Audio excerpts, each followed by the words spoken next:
She placed the last bell on the Christmas tree. She admired her work. The warm lights, the soft glow, the ribbons.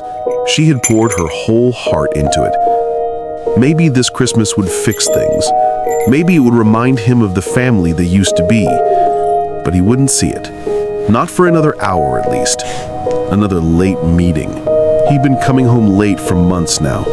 Always tired. Always smelling like his secretary's perfume. She shook the thought away. If she had an hour to spare, she might as well get diapers for the baby. She bundled the child up in his room, stepped into the cold December night, got in her car, and headed for the store. She was hoping for a seasonal discount. After all, it was Christmas Eve. But everything changed when she walked in.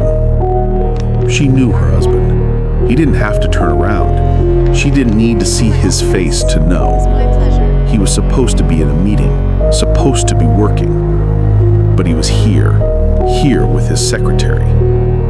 That was it. Tonight, she was done. Tonight, she would ask for a divorce. He stumbled into the house shortly after. Lipstick stained his shirt. Where have you been? She didn't try to hide her contempt. What do you mean? I just got back, and that's how you greet me? I saw you in the supermarket with her.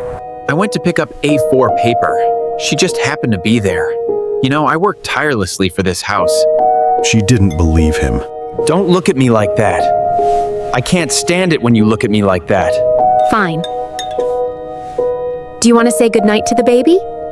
It was her final test. Nah, I'm good. Isn't it sleeping?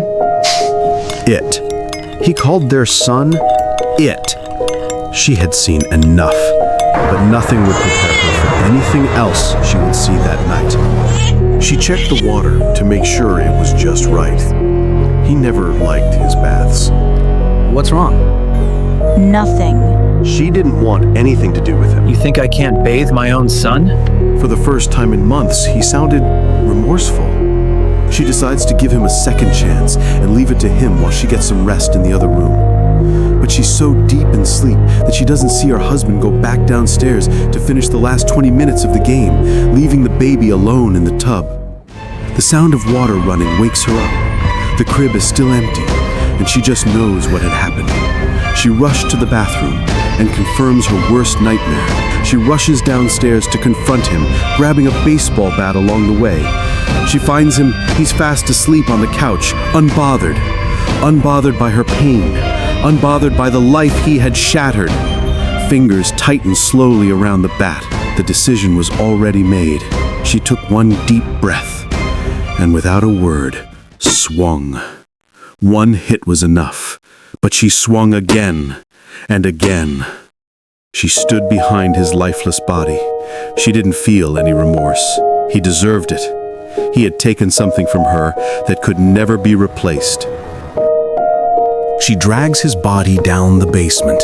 She had to find a way to hide it. Art had always been her escape. Tonight, it would be her solution. She placed him on a rebar structure and started mixing the material. She decided to turn him into part of her masterpiece, a Halloween sculpture she had never been able to finish. Layer by layer, she covered him. Hours passed. Soon, the figure stood in the basement. In his death, he had become a work of art. She peered into where its eyes were meant to be. Suddenly, his words flashed at her. Don't look at me like that. I can't stand it when you look at me like that. She averts her eyes. Then she hears the crack. She looks up, but the statue is gone. Her mind floods with panic. She can hear the scraping of iron and concrete all around her. But before she can make a run for it, the sound of bones snapping fills the room. The whole town slept unaware that night, unaware that Halloween had creeped its way into Christmas.